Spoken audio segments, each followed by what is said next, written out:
Hi, my name is Carl Diaz. I'm with the Learning Resources Center here at the University of Colorado, Denver. And today we're going to be talking about fluid flow. So let's get going here.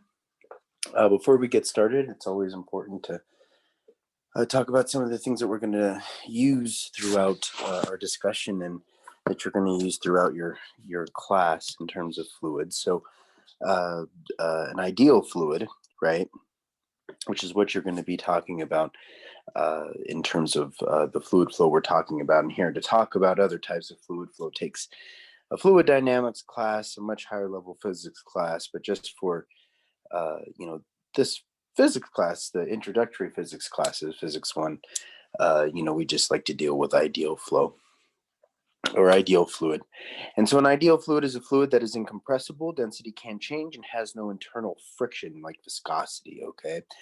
We will talk about a case with viscosity at the end, but just so that you do have some sort of general understanding of fluid flow with viscosity. But most of our discussion is going to be with ideal fluids. And when we say density cannot change, you might be thinking, what do you mean density change? So, molecules, or a substance has a certain density based off how the atoms naturally space themselves within that volume container. But we can apply forces, right, and break some of those intermolecular forces that are keeping the molecules separate and kind of squish them together. And if the molecules get closer together, we can fit more molecules in that volume. So essentially the density is changed. So that can happen with a fluid or any type of fluid. And remember, if you haven't watched a static fluid video, please watch it because it helps you with this video very much. But we saw, right, with the static video that when we talk about fluids could be either liquids or gases. So fluid doesn't, a lot of people think fluid means liquid, and it doesn't. We know of states of matter, right? So there's solid states of matter, liquid states of matter, gas states of matter, and plasma states of matter. So we know of 4 states of matter. And so when we talk about fluid isn't a state of matter. Liquids and gases are. So we want to always make sure that we're relating to those two things, where liquids are approximately incompressible. So that means that their density can't change too much. I mean, it depends on the fluid, but for our relative discussion, we're going to talk about liquids that are definitely not compressible. And then gases, we can treat them as incompressible if the pressure differences from one region to another are not that great. So, if they're large, it looks like great. That's great. not that are not great. So gases can also be treated as incompressible, just as long as the pressure difference isn't too different from one place to another. And then so that's kind of discussing like the terms in density for liquids and gases for ideal fluids, and why the density really isn't going, we're not discussing the change in density. And then viscosity is internal friction that causes like shear forces with the layers of fluid. As these layers like rub together, it causes friction and causes a fluid to become more viscous. And it's definitely temperature dependent, where the cooler of a liquid gets, the more viscous that liquid becomes, and the hotter a gas becomes, the more viscous it becomes. So you can keep that in mind. The cooler liquid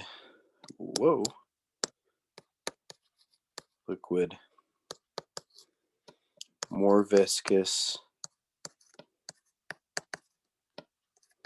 And obviously, that means that hotter liquids are less viscous, right? And then we know warm or hot gas is more viscous. So that means that cooler gases are less viscous, okay? So just make sure, we're going to talk about viscosity a little bit more. That'll probably come up again. But right now, understand those properties of viscosity. It's essentially friction between layers of the fluid, Remember, fluids or liquids or gases, and the cooler the liquid is, the more viscous the fluid is, which means the hotter the liquid is, the less viscous the fluid is. And the hotter the gas is, the more viscous that fluid is, or the cooler the gas is, the more viscous, or the less viscous that gas is. So just keep that in mind. And then the main thing that we're going to be talking about here, which is down here at the bottom, is that, and this is really, really important to understand, is that fluid flow is caused by pressure changes. Okay, so like a good example is like the wind outside, like that you experience outside. So wind is caused by pressure changes. It's when the air is flowing from a high pressure to a low pressure area, and that's why storms are caused. That's why storms are so windy, and things like this. And so there's a lot of flow. Remember, the air is a fluid, gas is a fluid, so it's going to flow, and it's going to flow due to pressure changes. But this is even true for like the water in your house that comes out of the faucet. Okay, the only reason why the fluid flows out is because of a difference in pressure from where the line begins and where the line ends. And typically, like, the pressure is set up. I don't know if you've seen those water towers in neighborhoods, but a lot of times the pressure for a neighborhood is set up based off those water towers. So they make them pretty high to make sure that there's a large amount of pressure at one end, and then the faucets in all our houses are the low pressure end, and so the water wants to flow out our faucet. And so it all is based off of pressure changes. Fluid flows due to pressure change. Okay, and we'll talk about that. So the other thing that we got to make sure that we understand is how fluid flows. So now we're not going to be talking about, I'm going to discuss it a little bit here, but main discussion is not going to be about chaotic flow. Most discussion here is going to be for laminar flow, but we will discuss turbulence here. But in order to discuss either one of them, we got to first have some vocabulary. So a flow line is the path of an individual particle in a moving field. So like one of these I have like these three lines here. One of them is a flow line. Okay, I have three flow lines here, right? That's the path. If I had a particle that I was on this path, it would follow this. Okay, a particle would follow that path. And so that's what a flow line is. And steady flow is overall flow pattern does not change within time. So every element passing through a given point follows the same flow line. So that means that, like, for example, like at this point right here, every particle that flows through that part of the streamline will always flow in that direction. Okay, or like here, every particle that flows through this point of the flow line will always flow in that direction. Okay, that's what steady flow is. Okay, it's not like one particle is going to flow this way, and then when another particle gets to that point, it's going to do something different. Okay, every particle that gets to that point of the fluid or gas will behave in the same manner, and so that's what steady flow is referring to. And then laminar flow, which is kind of putting all these things together, which is laminar flow is just and that's this picture right here is actually showing you laminar flow. It's very smooth flow where the adjacent, now fluid flows in layers, right? Every fluids,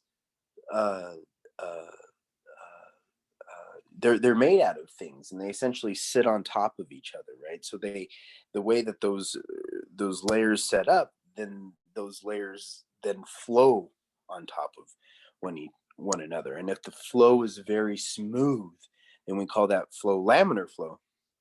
And that's when the adjacent layers of fluid slide smoothly past one another. That's what this definition is telling you, which is what I just said. And then down there at the bottom, it's just kind of something important to realize, is that the greater the viscosity, the greater the tendency the fluid will flow in sheets and will be more laminar. So we're going to talk about laminar flow in here. We're not going to bring up viscosity, but the fact of the matter is that laminar flow needs viscosity. So without viscosity, you cannot have laminar flow. You cannot have this type of smooth flow.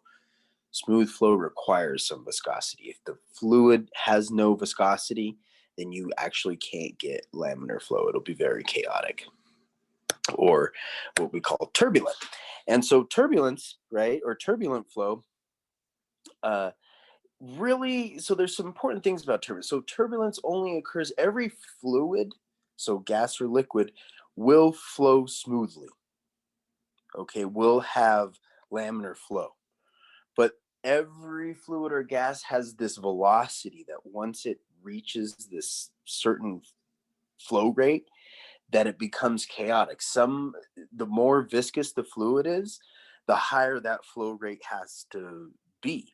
But the less viscous that fluid is, the lower that flow rate. So like water, right, can become very chaotic. Water isn't very viscous, right, at like room temperature. So like water can become very chaotic without having to move very fast, versus like honey, right? Honey, right, could start moving really, could be moving at a good velocity, but still stay in a steady stream because it's so viscous. So that's the idea, and that's the relation to turbulence. But turbulence at sufficiently high flow rates, or when boundary surfaces, so that's another thing that can cause turbulence. But I think that's what most people are more comfortable with, is that turbulence could also be caused by, like, if you're flowing through a pipe and that pipe has bumps in it, or it's getting larger and smaller, the air, right, that's going to cause a lot of turbulence as well. So either, right, either every substance has a specific velocity flow rate that will cause it to become turbulent, or the container that the fluid is flowing in could also cause turbulence in the fluid.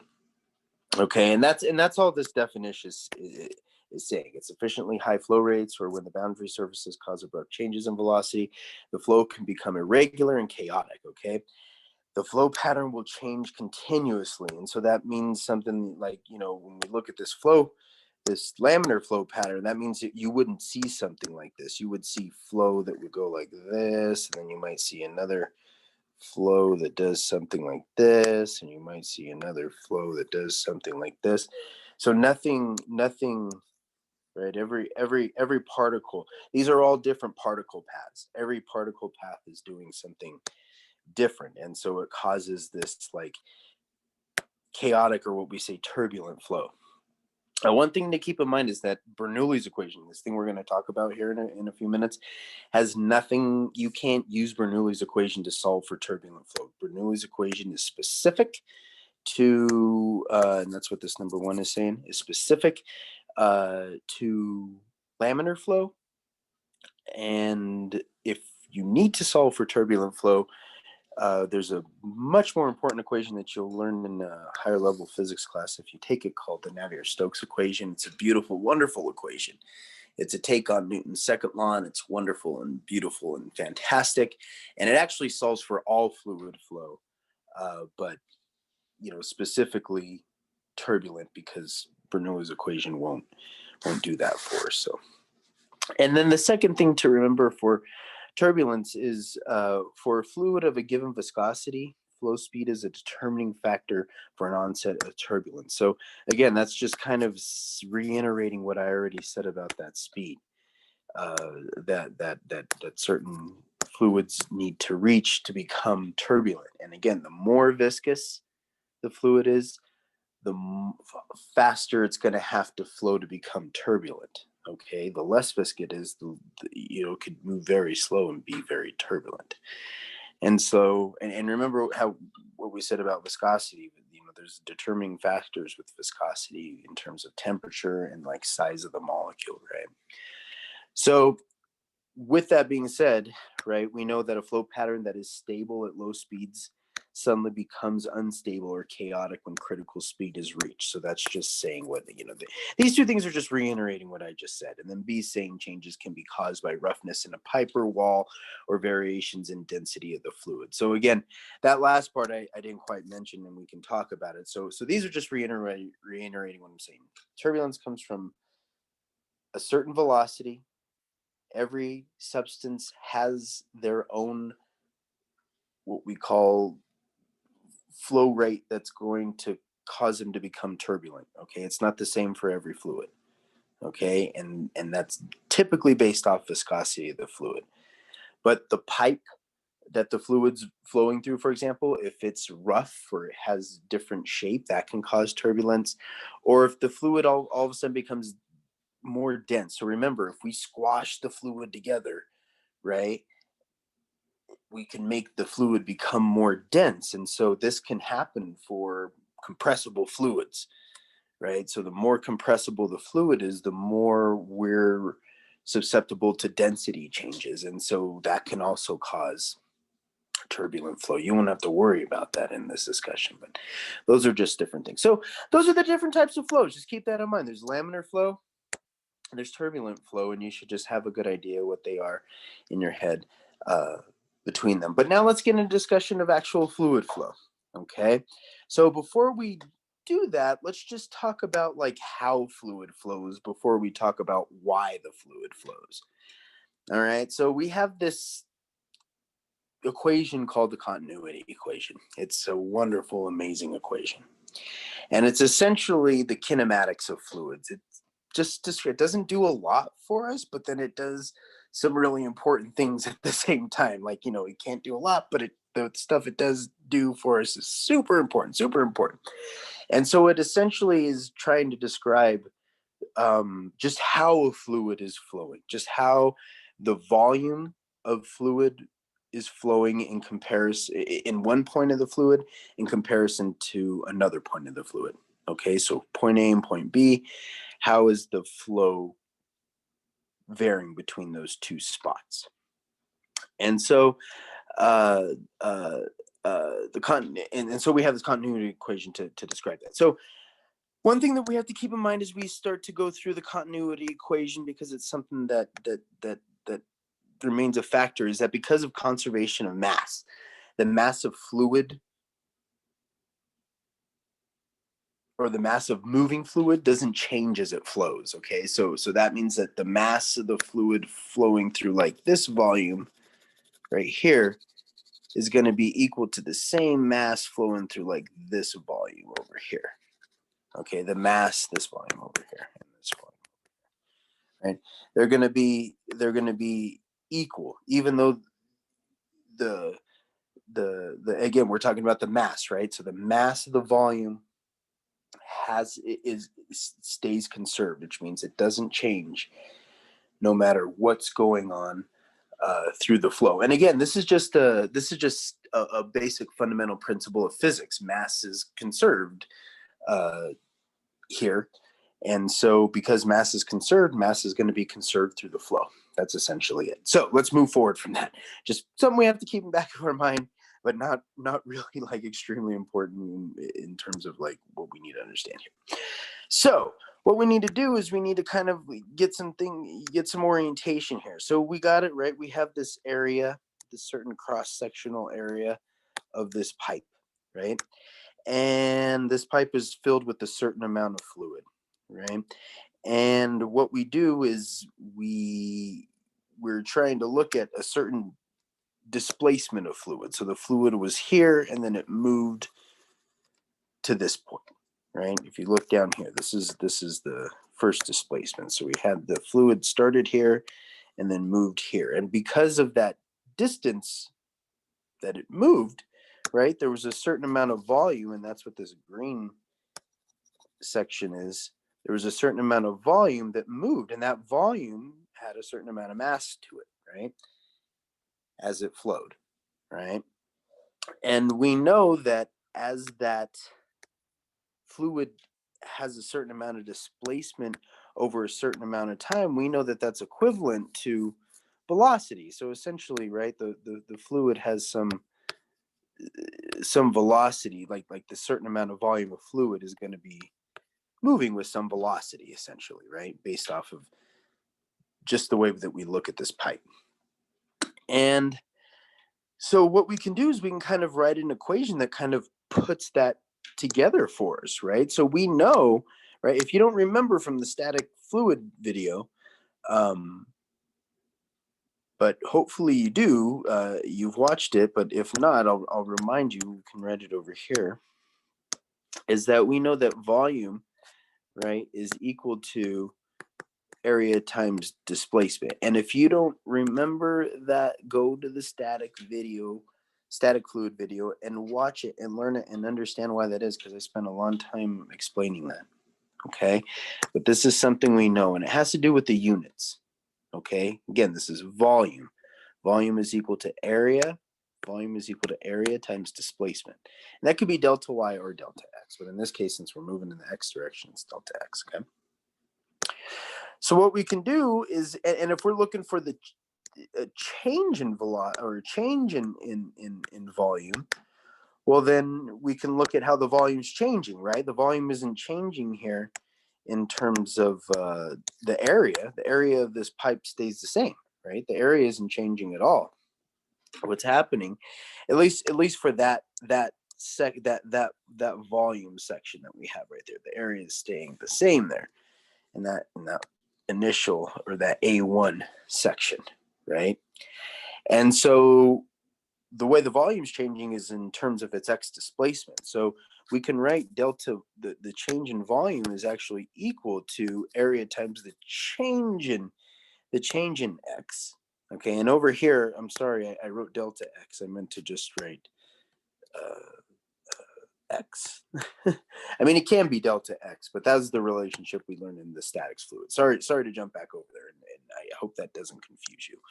I just realized that I had wrote this incorrectly. It wasn't delta x, it's just a times x. And again, I explained that in the static fluid video. Go watch it if you don't understand what I'm talking about there.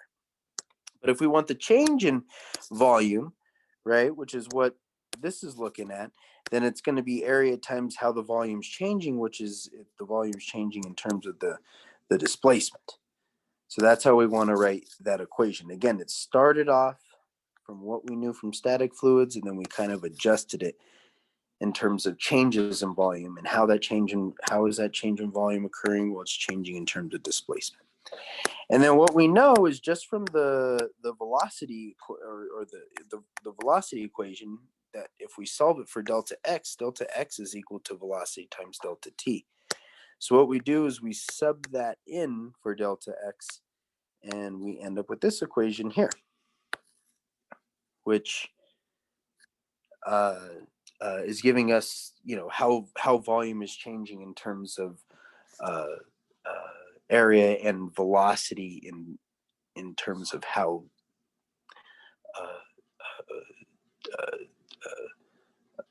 time ticks off. I was trying to think of a good way to say that. I don't know why the word that I wanted to use wasn't coming to my head, but again, this equation, sorry for the delay there, I just couldn't, or with respect to time, that's what I was trying to say. There we go. So this equation, once we sub in velocity times delta t for displacement, we end up having a change in volume equation with respect to time, where we have the area times velocity times change in t, and that's all that means. So we took our change in velocity or change in volume equation, and we subbed in velocity times delta t for delta x, and now we have a new change in volume equation with respect to time. So we can look at how volume's changing with respect to time, or how time ticks off. And then what we can do is we can then solve this. We can bring that delta t underneath the delta v, and what we see is that essentially becomes something we know as volume flow rate. So this equation right here, once we bring the delta t under the v, under the volume, becomes something we call volume flow rate. It's a very important thing. Okay, we actually give it a variable, so you'll see Q is actually equal to volume flow rate, which is V over volume over time, or delta T, sorry about that. Okay, so it has its own variable, and it is a very important thing, but it's not everything. Okay, so all that allowed us to do was to kind of look at the volume flow rate for this one section down here. We're starting with this section here.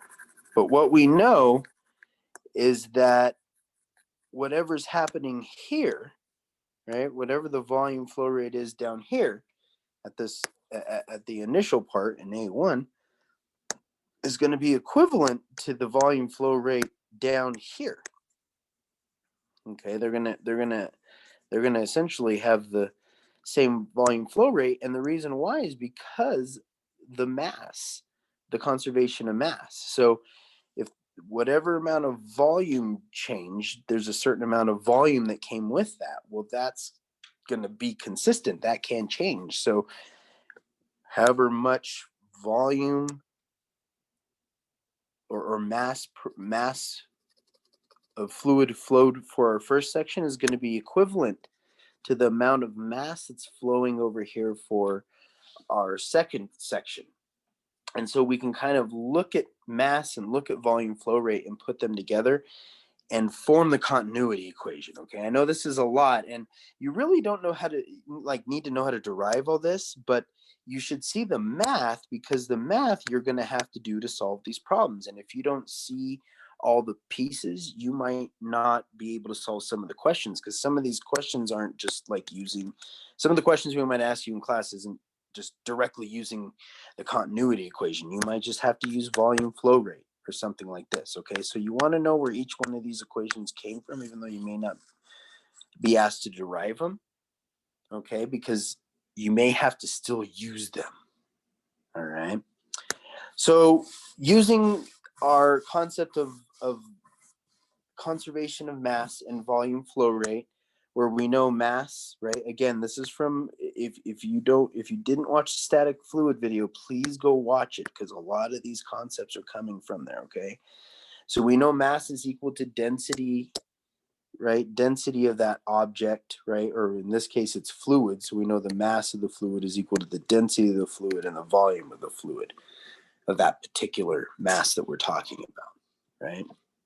And then if we know that if we want to look at that mass in terms of how that mass changes, even though that mass will stay conserved, we see that the mass is changing, right? The delta M, or the mass, is changing in terms of the change in volume of the fluid, not in terms of the change in density.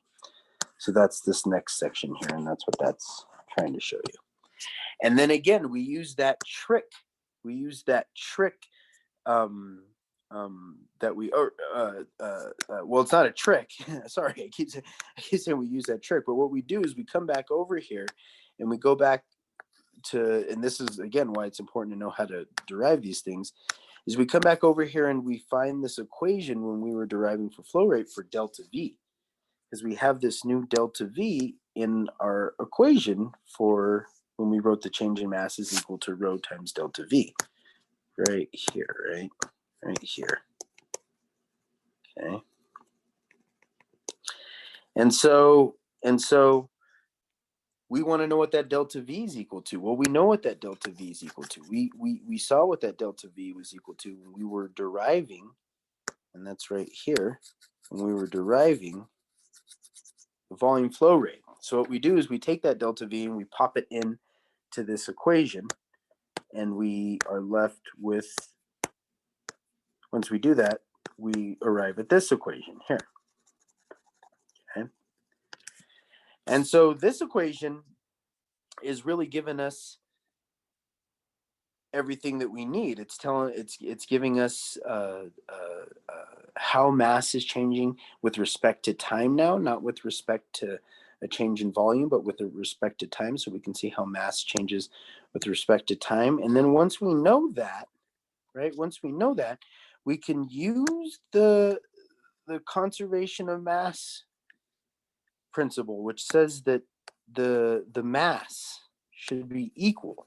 Doesn't matter what's going on. The change in mass in one part of this fluid should be equal to, change in mass in one volume of the fluid should be equal to the change in mass in the other part of the fluid. And so using that, and again, this is just a physics concept, okay? Using that concept and using this equation that we just derived right here, this one right here, All right. We put these two ideas together, okay, and then we end up with the continuity equation, which is right here, okay?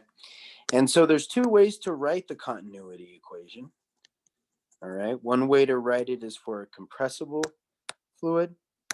The other way to write it is for an incompressible fluid. Like I said, we're going to be dealing with incompressible fluids in here. But if we weren't, we see that this equation, right, it works either way, right? The continuity equation can describe the flow of the fluid, whether it's a compressible fluid or not, where the density does change. Like I said, when we, push on a fluid, or when the fluid pushes on itself, it could cause it to squish together more, which would change its density. So what could happen is that when you see a volume flow rate over here, that might change the volume or the density of the fluid further down the line, because it's going to cause it to squish together. Okay, or maybe it might be more dense at the beginning and less dense at the end. Okay, but that's what the compressible continuity equation lets you look at. But like I said, most of the time we're going to be dealing with, in fact, not most of the time, all the time, we're going to be dealing with incompressible fluids. So the next one is really the one you want to be looking at here, which is just the area in one part of the fluid and the velocity in one part of the fluid is equal to the area and velocity in the other part of the fluid. So they're saying that, essentially getting rid of all this mess here now, to give you a clearer story, is that we know that this area and velocity down here. All right, let's do that in a different color. We know the area and velocity down here for this part is going to be equal to the area and velocity over here. Okay, and this doesn't matter if the area gets smaller or larger, okay, because of the conservation of mass, no matter if the area changes. So if area 2 is different than area 1, that's fine. This equation still works for it because of the conservation of mass. Even though the area got smaller, the amount of mass that's going to be flowing through there is still going to be the same amount that flowed through an area that was a different size. Okay, so if I have a larger area go into a smaller area, right, the same amount of fluid volume, massive volume of fluid that's flowing through the large area is going to be the same amount flowing through the small area. And if I have a small area go into a large area, well, then the same amount of fluid flowing through the small area, right, and the same amount of volume mass flowing through one area is going to be equal, or in the small area is going to be equal to the area, or to the volume mass flow in the larger area. And so how is that possible? Because the speeds aren't the same. Okay, so the speed, in order for the mass to be equal, in order for mass to stay conserved with this flow, the flow must flow faster for certain areas versus others, right? And then to really make sense of that, right, we see that if the area gets smaller, right, we should hope to see that the velocity gets larger, right, to equal out the amount of flow rate for a larger area that's flowing the same amount of fluid, right? So for a larger area, the fluid's going to flow a lot slower than for a smaller area. And because of that, the mass of fluid that's going to flow through there is going to be the same, and the volume of fluid that's going to flow through there is going to be the same. So that's why we can use the continuity equation, and that's what the continuity equation is about. And more importantly, what is it? What concepts is it trying to tell us? So we have two concepts going on here. Okay, these are essentially the fluid flow concepts. So even though we're saying a lot of things in this video and they're very, very important, these are the concepts you really need to know for fluid flow. Okay, and you need to use them for any conceptual, like in terms of concepts, right? If we ask you a conceptual question, these are the the concepts that get you the answers versus if we ask you to solve a question, for a quantity, you're going to have to use an equation, right? So you need to know how to do both. But if it's a conceptual question you need to answer, then what you need to take away is this, okay? It's exactly what we just said. So based off this continuity equation, which is saying the area and velocity in one part of the tube, right, is going to be equal to we can do this like this, right? Give you another example, maybe with the area getting larger. We know that the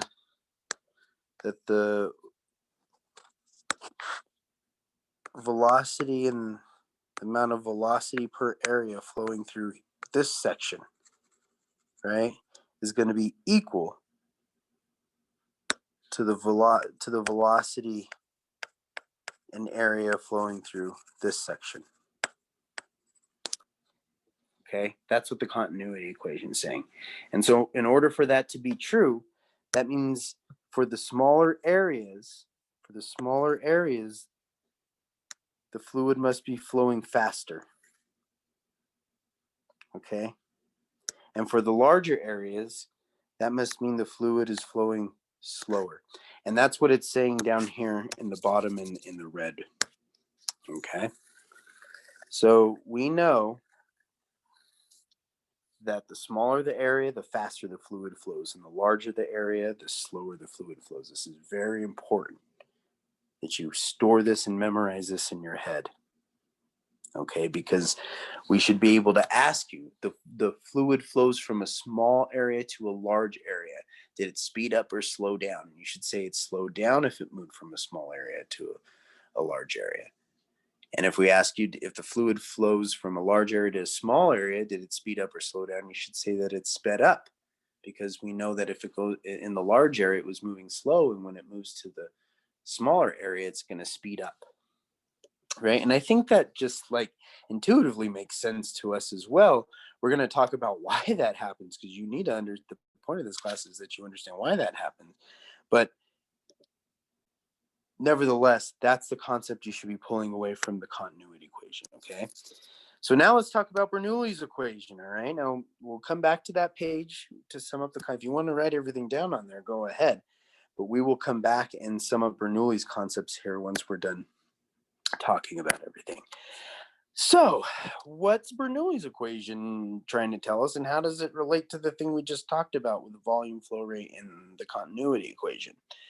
Well, Bernoullis equation, what it does is it relates pressure, flow speed, and the height of the fluid, or the height of flow of an ideal fluid, of an ideal incompressible. Sorry, I'm so sorry. I said that very, very bad.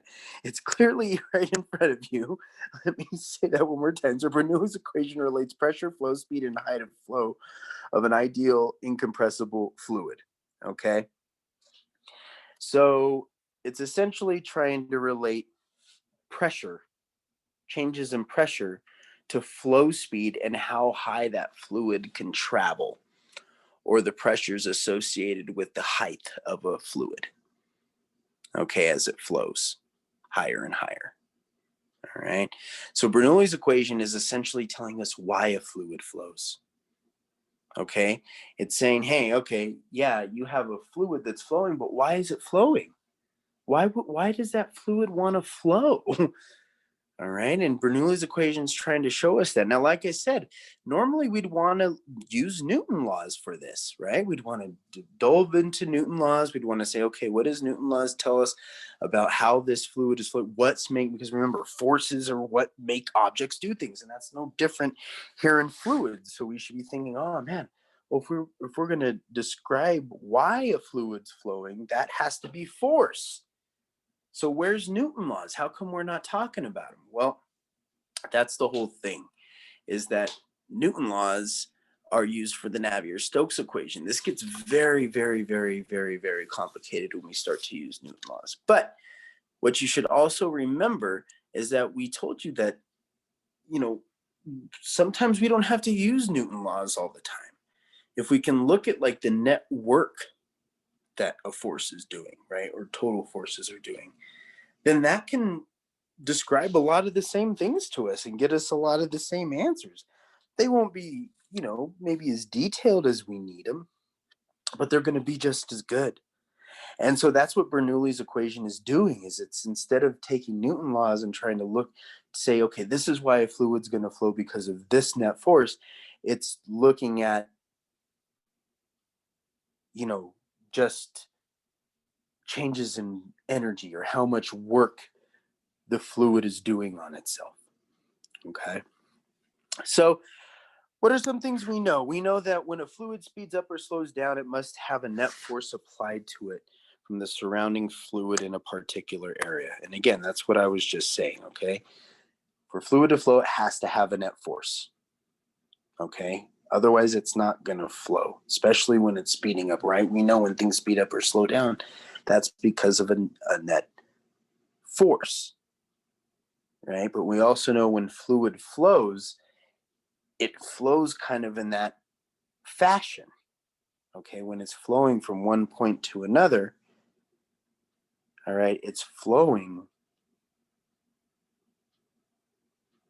with that net force. And if you remember from static fluids, that when we apply a force to a fluid, that force is felt throughout the fluid automatically.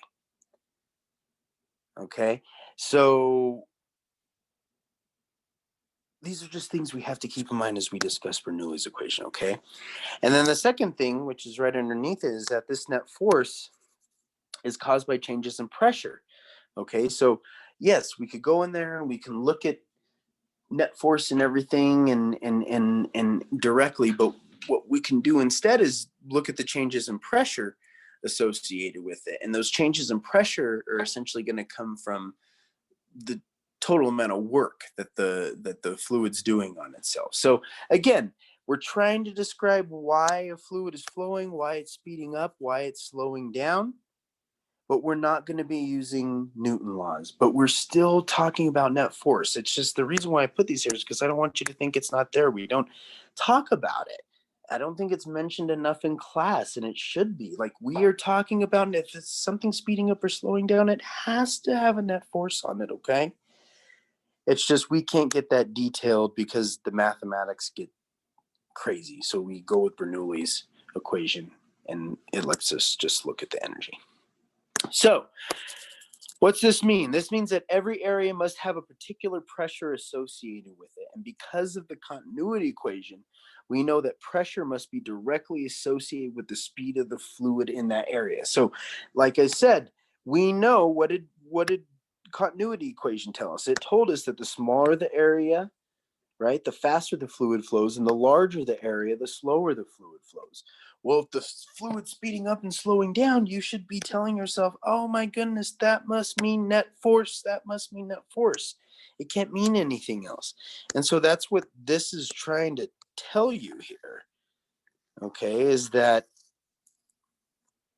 every area must have a particular pressure associated with it, because of the continuity equation telling us that the speed is changing based off the area that the fluid's in. Okay, and maybe before I box this off, I should also write here that you have to keep in mind that we know that pressure, right, is equal to force per area, right? So when we say there's a particular pressure associated with it, there's a particular force per area associated, right? With there's a particular force associated with that area. Just keep that in mind. And also keep in mind that we can solve this equation for force and see that the force is actually equal to the pressure times area. So those are two things. That's what this little statement's trying to get you to kind of look at there, right? But read the statement. The statement's telling you what you need to know, okay? And it's very important. And then the other thing is that it's also this pressure that we're talking about that allows for constant flow. If there were no pressure difference, then there would be no net force to push the fluid forward, okay? Which means that there was no pressure difference. The fluid would not flow, okay? That's very, very important to understand, okay? So like, even just with the straight tube, okay, if the pressure here and the pressure here are equal, then the fluid won't flow. We're going to come back to this page here in a second once we have Bernoullis equation sitting in front of us, but you'll see what I'm saying. But if the pressures are different, right? So the fluid won't flow. I drew arrows there, but there won't be any flow if these pressures are the same. No flow. But what happens, right, if this pressure is very low and this pressure is very high? Well, then that means the fluid's going to flow from the low pressure to the high pressure. Oops, sorry, I said that wrong. I am so sorry about that. This pressure has to be large. This pressure has to be small. Fluid flows from high pressure to low pressure. I apologize about that. So pressure, right, if P1 is high and P2 is low, then the pressure is going to flow from P1 to P2. But if P1 is low and P2 is high, then that means the fluid's going to flow from P2 to P1, right? So it depends on who's larger, right? If wherever the larger pressure is, that's always going to flow to the smaller pressure. Always, always, always, always, always, always. Larger pressures flow to smaller pressures. And again, it's the reason why is it has to do with thermodynamics and energy. We know entropy, right? Things move from high concentrations to low concentrations, and it works the same thing here. Things go from high pressure to low pressure, high concentrations to low concentrations, okay? Works the same way. So high pressure to low pressure. So that's what causes flow. Okay, remember, we said at the beginning, if there is no difference in pressure, there's at each end of these tubes, there's not going to be any flow. The water's just going to sit still. There's no net force on the fluid. Okay, but if there's a change in pressure, there's a net force on the fluid and the fluid will flow. Okay, and that's what we're trying to say.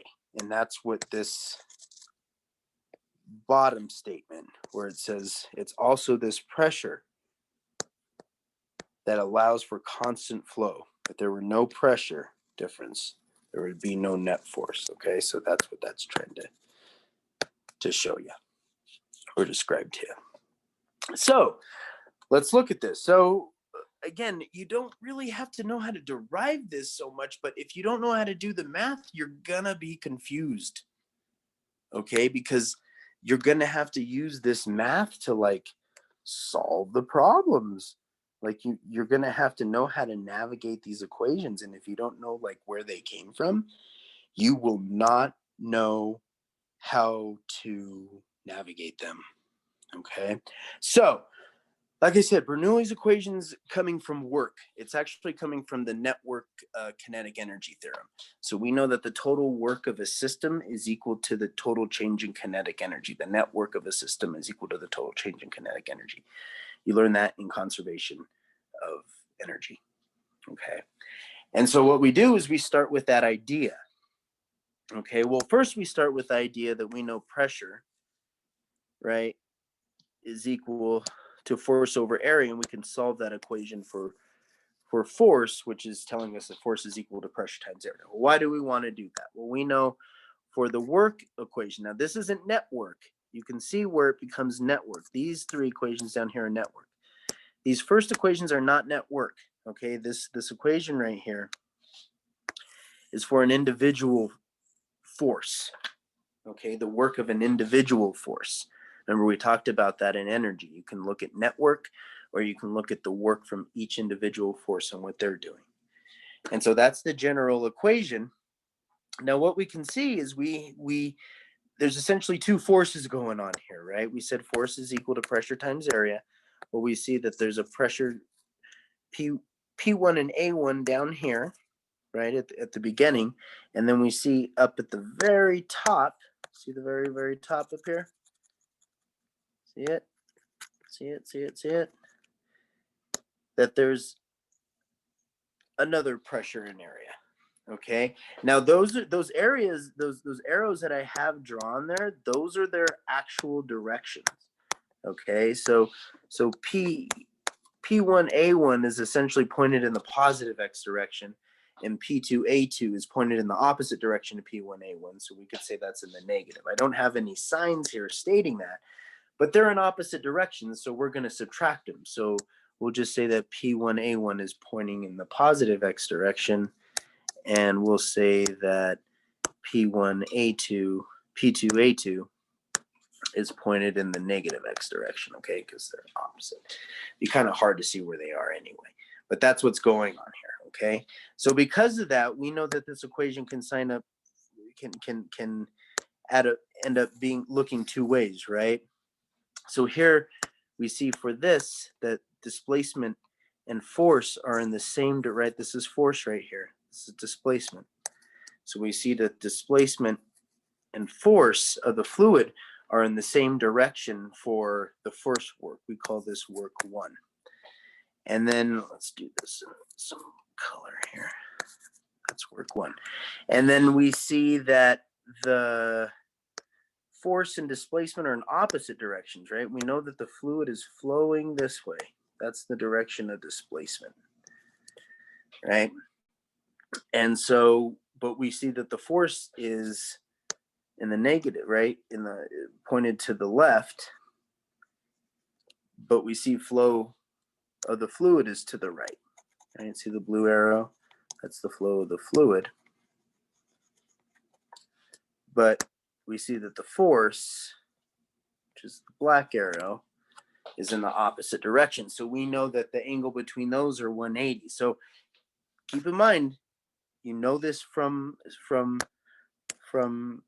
you know the energy chapter, but if it's 180, right? If the angle between the force and displacement's 180, the work's going to be negative. And if the angle between force and displacement is 0, the work's going to be positive. Okay, and that has to do with the cosine 180, cosine 0 situation, right? Cosine 0 gets us positive 1, cosine 180 gets us negative 1. So that's where that comes from. So what we do using that work equation, we get an equation for work 1, which is the work down at the bottom of the pipe, and then work 2, which is the work up at the top end of the pipe. Okay, so we get these two. That's what these two equations are. And one's positive, one's negative for the reasons I discussed.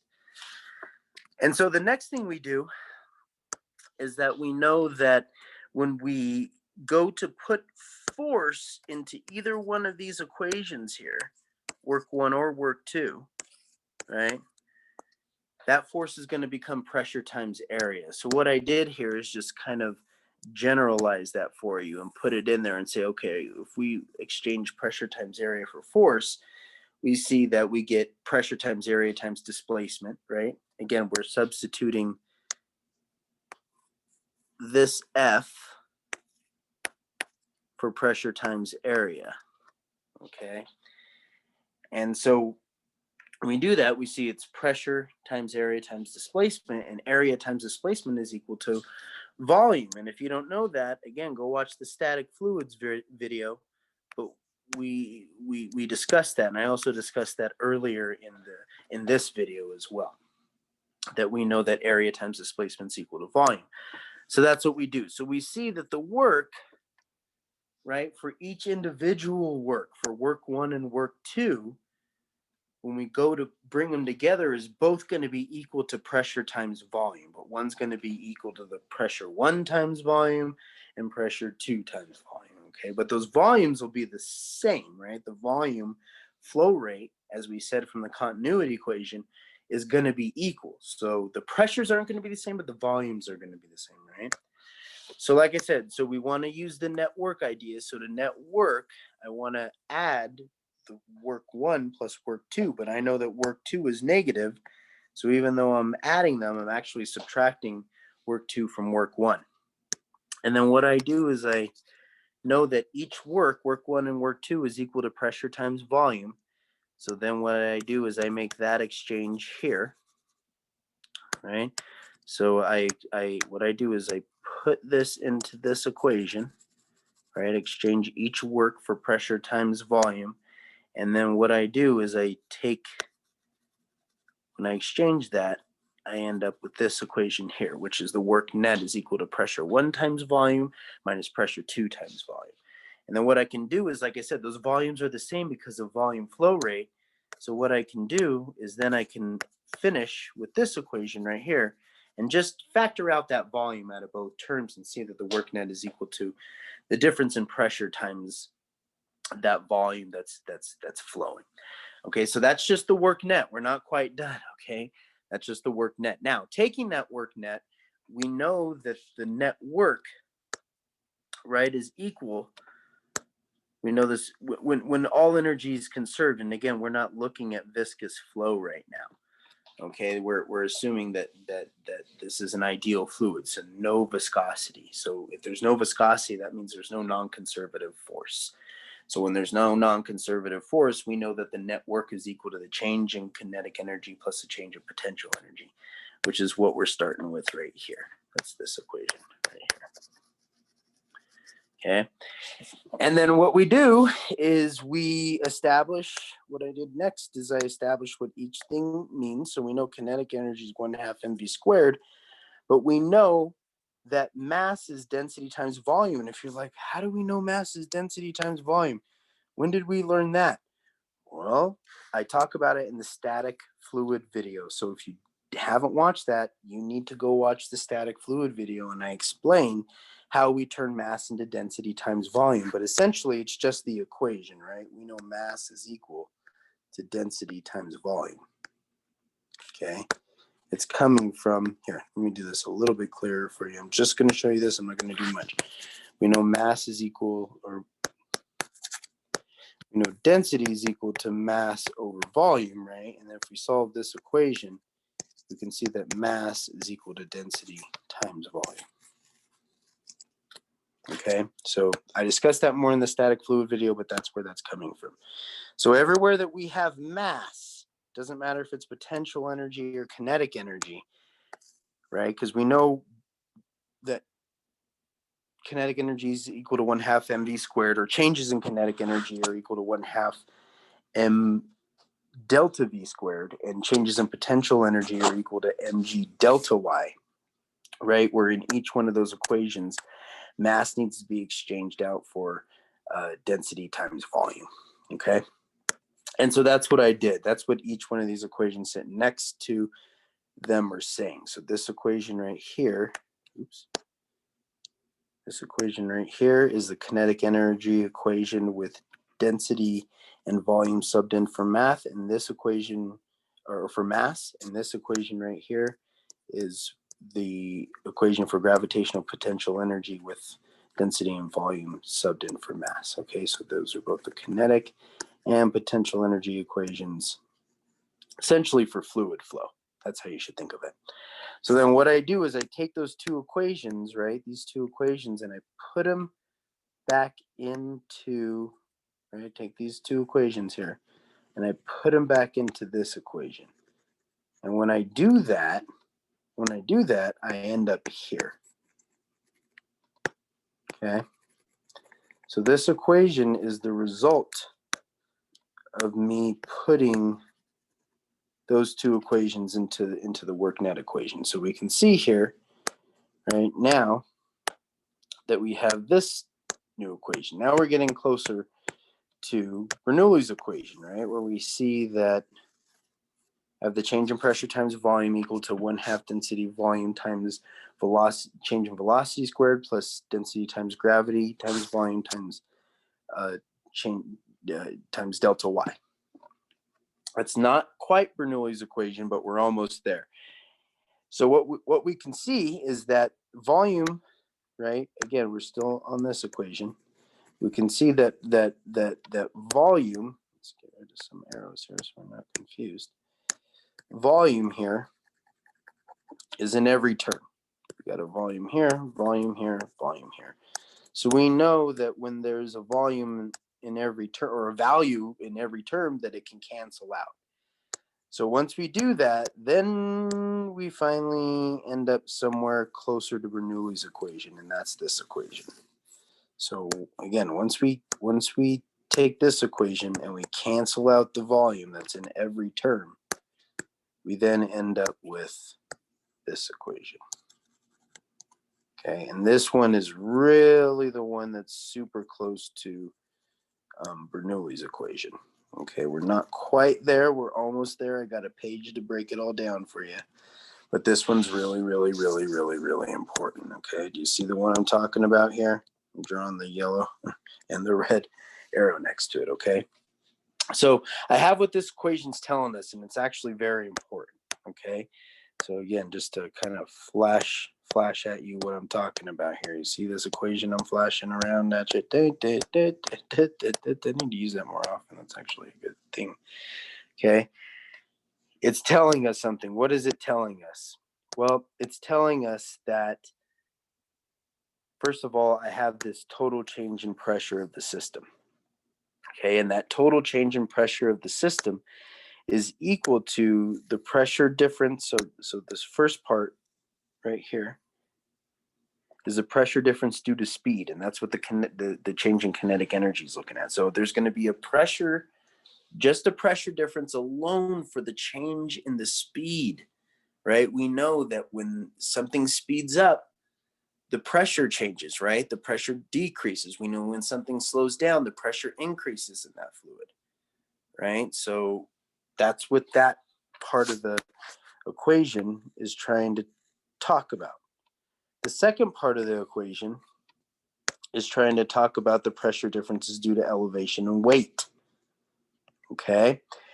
And again, not doing anything else, just trying to relate. We know that, like, as we learned this in static fluids, actually. It wasn't in this, right? We learned in static fluids that pressure changes due to height. And so that's what that side of the equation is telling us, that, you know, based off how high we are, the pressure is going to change. The amount of pressure associated with the fluid is going to change. So with all that derivation going on, this is actually how we need to see everything, okay?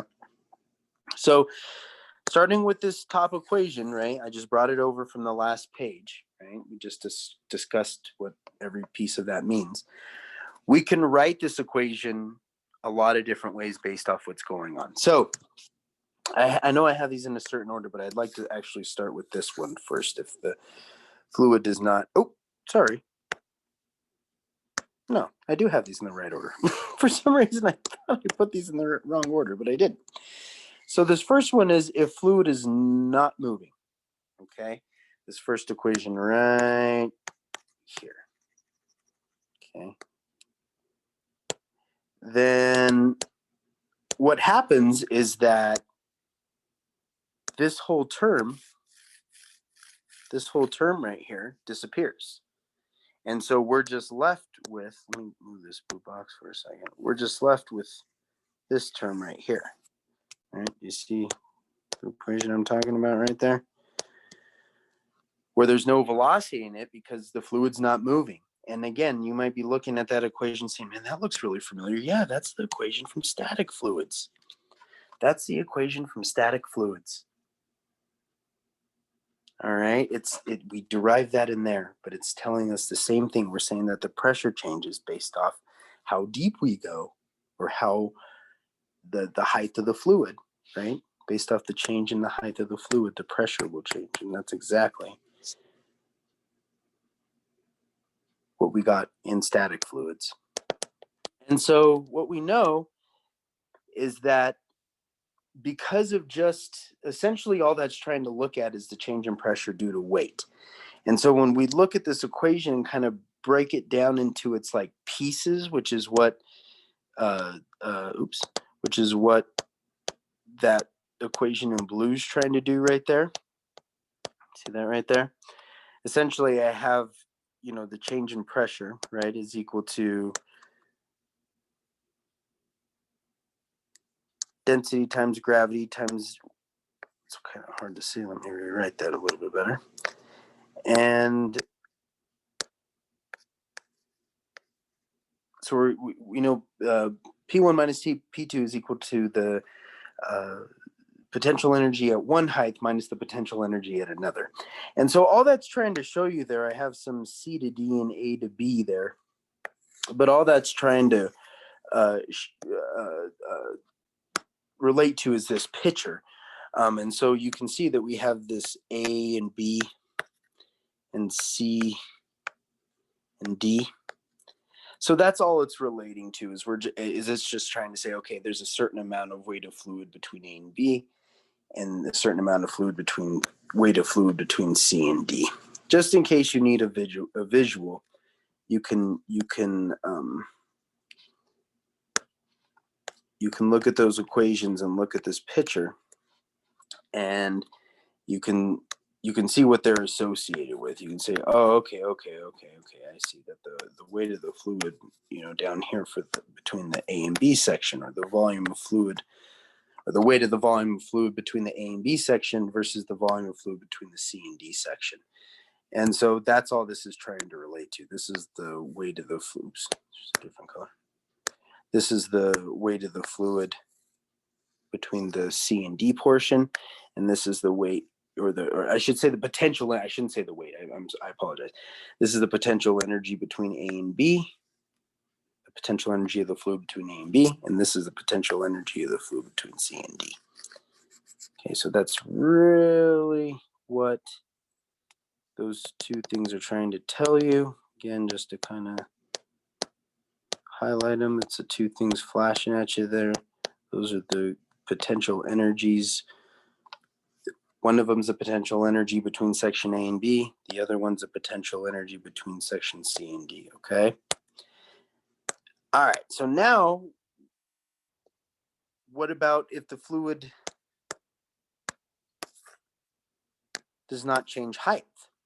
Well, then that means that the whole second half of this equation, so instead of the velocity going away, that means this half of the equation is going to disappear, because if it's not changing height, there's no delta y, so that's going to be equal to 0.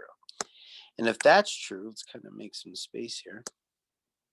We're done with that first part there. Is that, so we're looking at this equation now. And so what we can see is that there's no potential energy in it. So it's just looking at the change in pressure due to just the flow of the fluid, right? And again, just to give you some reference to where this equation's talking about or referring to, this is, again, just like above where we looked at the potential energy between A and B and the potential energies between C and D. Here we can look at the kinetic energies between A and B and the kinetic energies of C and D. That's what really this difference in pressure is really just the difference between the kinetic energy between A and B and the kinetic energy between C and D, or essentially this change in pressure is just equal to the total change in kinetic energy, just like the total pressure up here was equal to the total change in potential energy. So if that's confusing, don't worry about it. Just like with the top, if that was confusing when I started saying, okay, the C to D part and the potential energy, if that's confusing, then don't worry about that. What you should worry about is what I have written off to the side, okay? So these equations are telling us a lot, all right? But what you need to have in your head is essentially this. Okay, if the fluid is not moving, then this is the equation you use. If the fluid does not change height,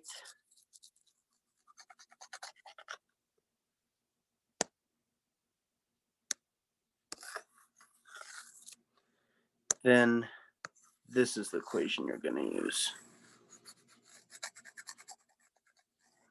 Okay?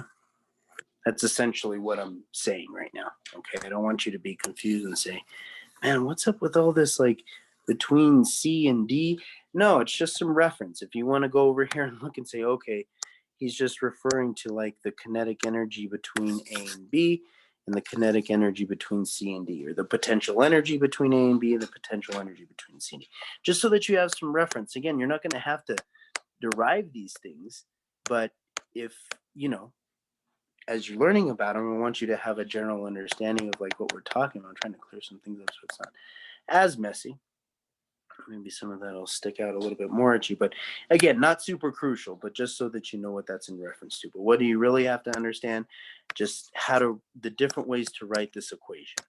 So I'm saying that, okay, if one term disappears, if the velocity term disappears, you're going to write it like that. Essentially, if the fluid isn't moving, then this is all Bernoullis equation can describe, because the fluid isn't moving. If the fluid isn't changing height, then the second equation, this one right here, the arrow next to it, right? This one is how to describe the fluid. And we can only, since it's not changing height, we can only describe it in terms of its changing kinetic energy, right?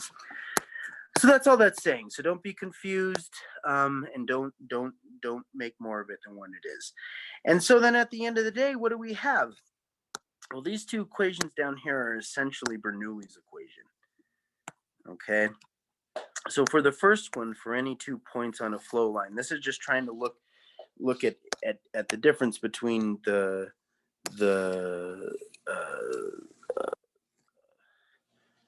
like 1 point on the flow line versus the other point on the flow line. Just like I did over here with this, where I was looking at, this was one, right here, let's do that in a different color.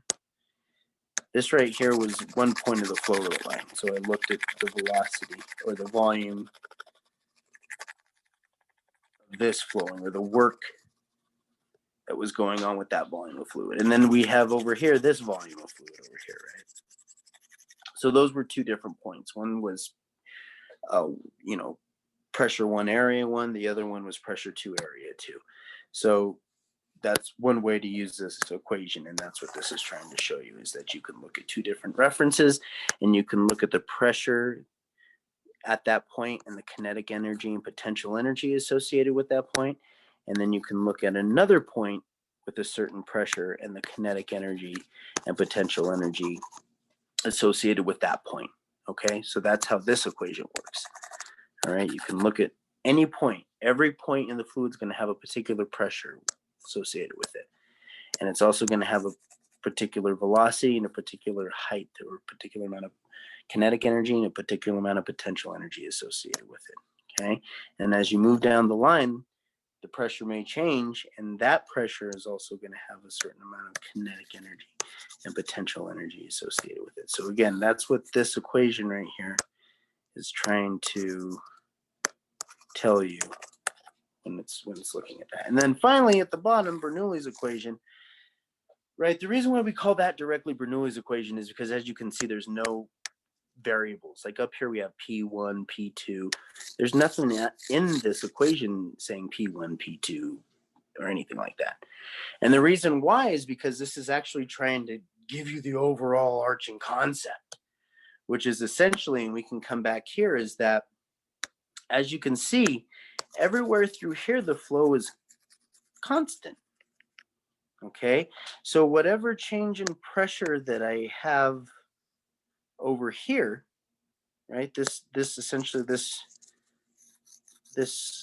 pressure and area that I have associated over here is going to be associated with the constant flow in between, 1 point, which we're saying down here at the bottom. Let's call this point A, and another point we'll call point B, which is up here at the top. Okay, so because the pressure that I apply at point A, that's going to cause a constant flow between point A and point B. But when I get to point B, this section right here within point B, that's going to then experience some sort of change in velocity. So the only things really experiencing changes in velocity are this green section area A, or this green section A, and this green section B, where we know that the kinetic energy within those 2 spots will be changing, but anything in between those spots, anything between A and B, the flow will be constant. And so because of that, we can write this Bernoullis equation just as, that pressure and the kinetic energy, potential energy associated with that one particular point and then the constant flow that's going to result because of this very particular pressure and kinetic energy and potential energy that the fluid has at that particular spot. And then once the pressure changes, then there's going to be a new constant, right? So everywhere there's a certain pressure, there's going to be a certain constant of mechanical energy, and essentially that mechanical energy, because of that pressure, will remain constant. Okay, if I was saying a lot there and that didn't make much sense to you, that's okay. All right, just know that there's a lot of different ways to use Bernoullis equation, and that's what we just went through here. So just use the one that's appropriate to use at the appropriate time, okay? Now, like I said, I did want to just real quick talk about fluid flow, okay? And so, or not fluid flow, viscous flow. So before we do that, let's just talk about viscosity real quick. So just remember, viscosity is like internal friction in a fluid, okay?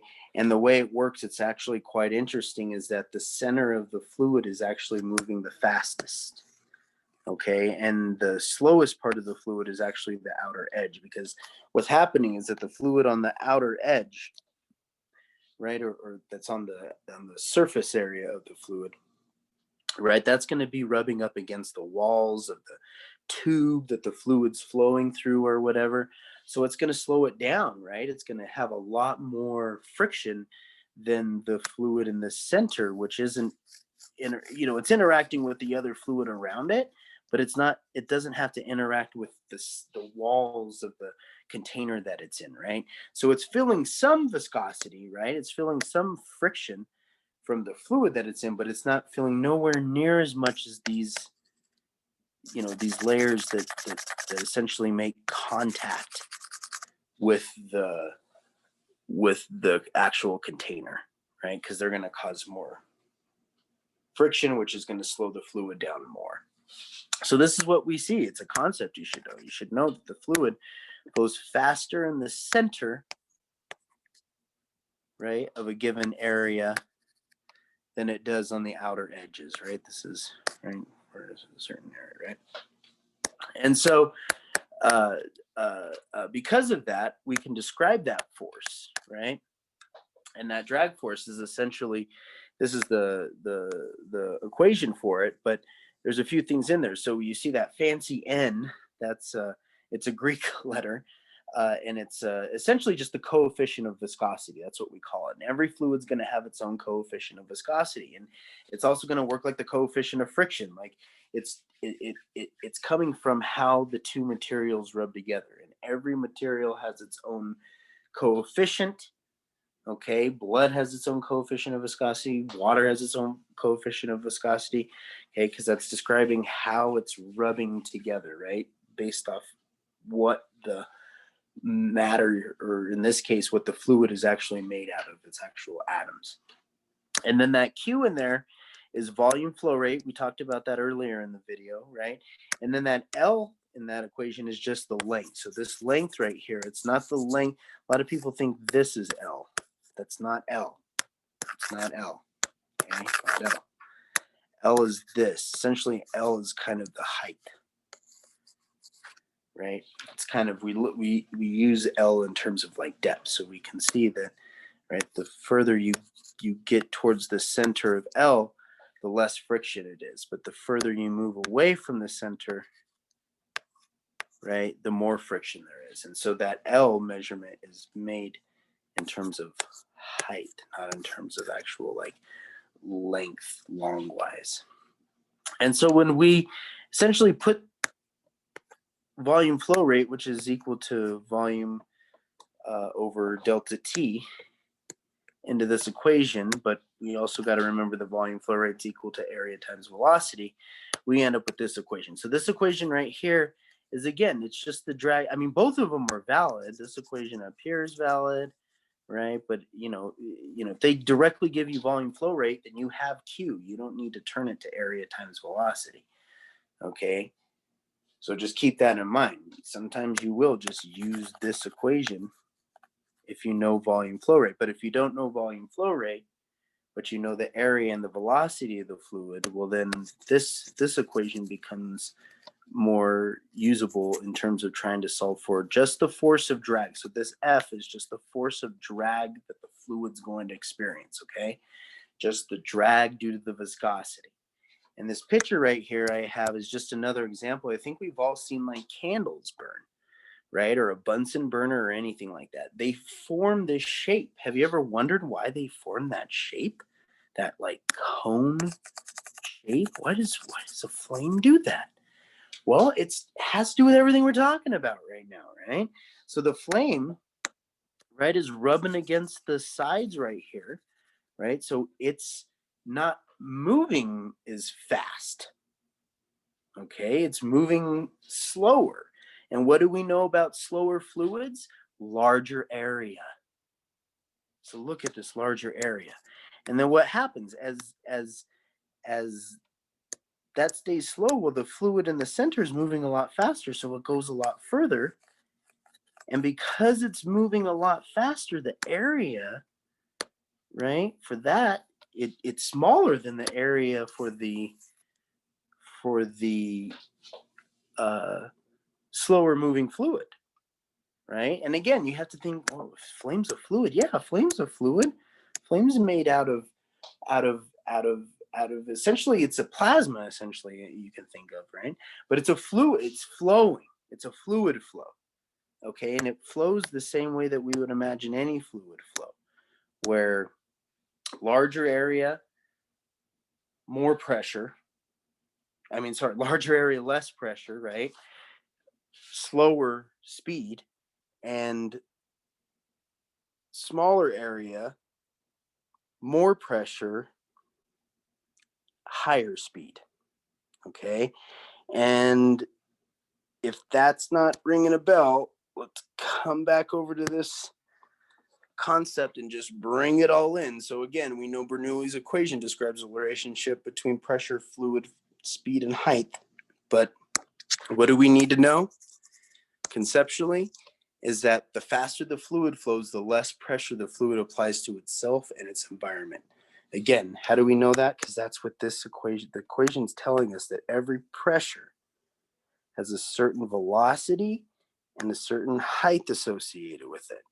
And so we're not really looking at height so much, because we looked at that for static fluids. If you're curious about that, go watch the static fluids video. Right now we're talking about just the speed of it, right? The concept associated with speed, because the height we've already talked about.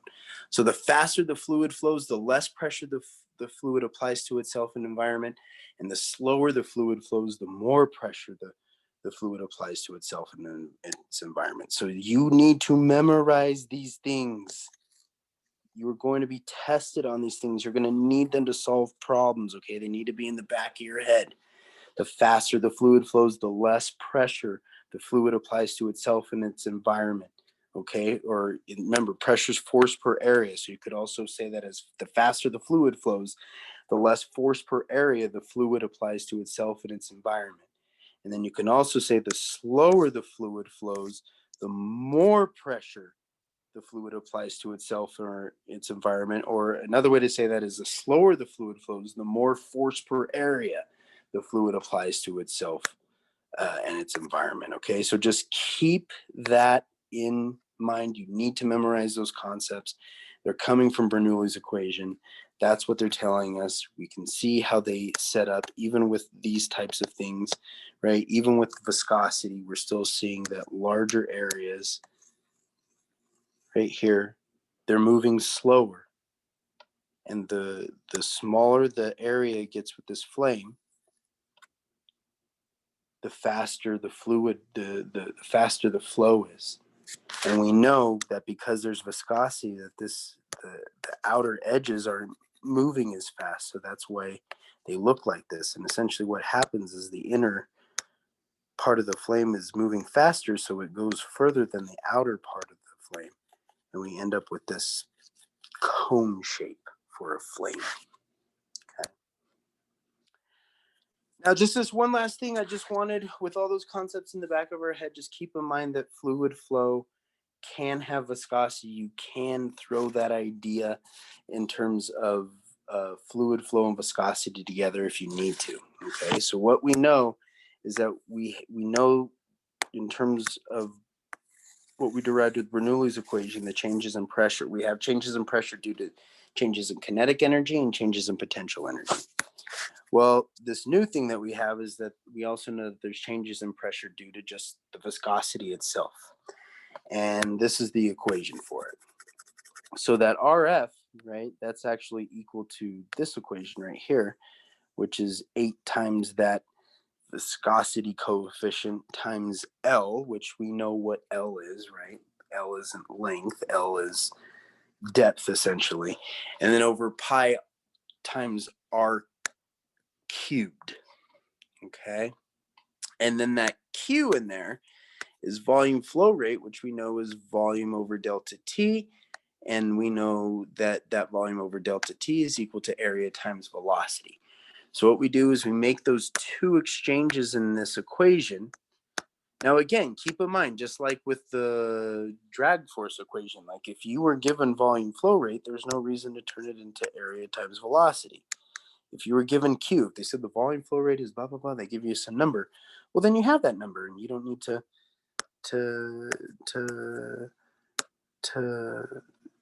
do any solving or do any conversions, right? But if you don't have these two numbers that are in this equation, right, or weren't given them, then you have to use what we know about those two equations to turn that into this equation. All right, just normal physics, right? Nothing new. And then what we see is that the total pressure when we have viscous fluid involved, right, and the change in pressure due to the viscosity is actually the pressure due to that plus the pressure due to the changes in potential and kinetic energy. So that's what this is showing you right here, is that the changes in pressure due to kinetic energy, potential energy, plus the changes in pressure due to the viscosity is equal to, right, this first part, which is the Bernoullis part, and then the second part, which is the viscous part. Okay, and they're added together, and then that's how you would find. You can use this equation to find velocities, whatever you need in terms of fluid flow. If the fluid is viscous, okay, you can use this. But again, the flow still has to be laminar. Okay, Bernoullis equation does not work for chaotic flow or for turbulent flow. Okay, so this equation that we have written right here only works for viscous flow that is flowing laminar. But like we said, laminar flow requires viscosity. So this equation is actually the most proper equation that I've given you in this video, because this is looking at both the flow in terms of kinetic energy, potential energy, and that viscosity of the fluid, which is required for the laminar flow, which again is required for Bernoullis equation. You cannot use Bernoullis equation for anything else besides laminar flow. All right, well, I hope this was helpful, and I hope you take some stuff away from it. Keep in mind, there's a lot of application to this. Okay, like tornadoes, for example. When there's a tornado outside, or a hurricane, depending on where you live or what part of the country you're from, they tell you to open up all your windows. Why? Well, when you open up all your windows, that gives pressure equivalence. It equals out the pressure from the inside to the outside of your house. And you might be saying, well, why would I want the pressure to be equal from the inside to the outside of my house? Well, believe it or not, if it's not, Bernoullis equation comes into effect. So if you have all your windows shut in your house and the wind's blowing out here, well, what do you know? The faster the velocity, the what? The pressure with it is going to be lower. Again, this is using the concepts from Bernoullis equation, okay? So the faster, this isn't volume, the faster the fluid flows, or the air, right? We know that the less pressure is associated with it. Well, if you close all the windows in your house, now the velocity of the air in your house, if all the windows are closed, is very low. It might not even, in comparison to the outside, it might not even be moving at all, right? There might be very stagnant air in your house, versus the outside. And so the slower the air moves in your house, the greater pressures associated with inside your house. Now, again, this is with all the windows closed. You're essentially sealing out the outside from the inside. And so because the air is moving slower on the inside of your house, Bernoullis equation tells us slower flow, larger pressure, right? And because the air outside the house is moving so fast, okay, we know faster flow, lower pressure. So what starts to happen is the faster the air blows outside, the larger and larger the difference in pressure gets. See, the pressure inside your house stays the same, right? The pressure inside your house is going to be a certain speed. I can't draw an arrow here. Is going to be a certain speed based off of, whatever the air in your house is moving. But the faster and faster that the air outside your house moves, the greater the pressure difference. The greater the pressure difference, the more this pressure is going to affect the house. And what happens is that the pressure becomes so low outside the house because of how fast the air is flowing, that the pressure from the inside of the house literally lifts the roof off the house. Literally, like in the dance club when you lift the roof. And then what happens is the wind will take the roof away, but the wind actually isn't what's ripping the roof off your house. It's the difference in pressure. The greater and greater the changes in pressure get, the more and more force is associated with that. And that's what you really should be taking away from this video. That's what we were saying, is that changes in pressure cause flow. And the larger that changes, the greater the difference in pressure is between 2 points, the larger the flow is going to be. That's what needs to be in your head. And then there's these applications to it, right? Like your house. Why does your roof fly off your house in a tornado or a hurricane? Well, if you keep all your windows shut, the pressure difference gets so large between the two that the pressure inside the house literally lifts it off the top of your house. Or what about an airplane? So airplane wings, they look like this from the side. So essentially what happens is the air climbs a little bit, but then as it moves down the back end, it starts to really pick up speed. So the velocity gets really fast on the top of the wing. But what do we know? The faster the air moves, the lower the pressure is associated with it. What about under the airplane wing? Well, under the airplane wing, the speed stays, it's straight, right? So the speed doesn't change at all. It actually stays constant, right? But what happens is essentially the top of the wing starts moving so fast that the air on the bottom of the wing is substantially slower. And so the pressure, because the air is moving so slow on the bottom wing, is much larger than the pressure at the top of the wing. And that's what causes lift on the airplane. This pressure starts to lift up, starts to push up on the bottom of the wing and lift the airplane up into the air. Because again, it's not so much that, there's pressure on the bottom of the wing, but it's the difference in pressure. When the pressure on the top and the pressure on the bottom, when the difference between them becomes super great, then the force associated with that is really large.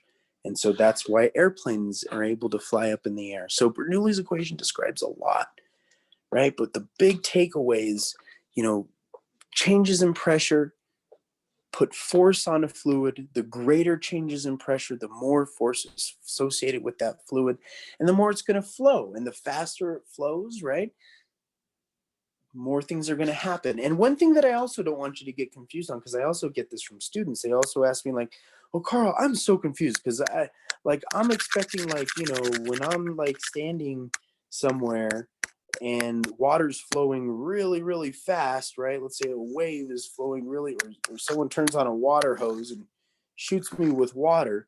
Well, that water is moving really fast. It's going to hit me with a lot of force. But you said that the pressure is less for faster fluid." Nope, you're confusing things. You're confused. What I said is that the pressure, the amount of force that the fluid puts on itself in the environment is larger the slower it moves. But when you're talking about water hitting your body, like someone shooting water out of a hose and it hitting your body with some force, well, you should already know that that is impulse. That is changes in momentum. Okay. And that is what you're going to feel. So, yes, the faster the flow of the fluid, the more impulse you're going to feel from it, right? It's actually going to be delta V, M delta V, right? So the faster the fluid flows, the more impulse, the more change in momentum you're going to feel. But that's not what we're talking about here. We're talking about just how the pressures within the fluid itself, how the fluid pushes on itself and the environment. Okay, so we're not talking about the force associated with someone spraying water at you. We're talking about the forces associated with the fluid itself as it's moving.